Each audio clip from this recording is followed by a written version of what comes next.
Madame la Présidente. Je félicite nos trois rapporteurs pour cette synthèse assez remarquable qu'ils ont réalisée de l'état actuel de notre politique extérieure et de sécurité commune.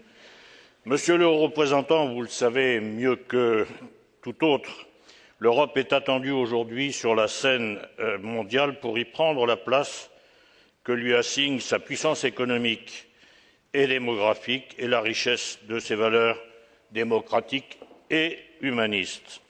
Force est de constater qu'en dépit de la volonté manifestée régulièrement par plus des 2/3 de nos concitoyens européens, vous l'avez dit, des progrès certains ont été effectués, je vous l'accorde, depuis 10 ans, mais force est de constater que cette Europe n'existe toujours pas.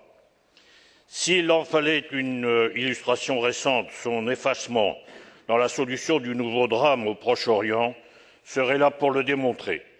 Il y a toujours un besoin de présence européenne dans Gaza pour y jouer un rôle actif à la fois dans l'aide à la survie des populations et la reconstruction du pays et dans la lutte contre la contrebande d'armes qui avait permis de transformer ce territoire en base de lancement de roquettes de tout calibre.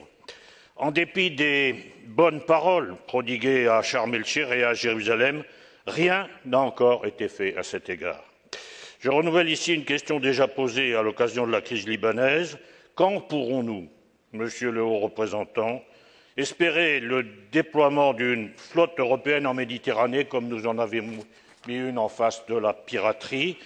Nous en avons les moyens. En aurons-nous un jour la volonté? Merci.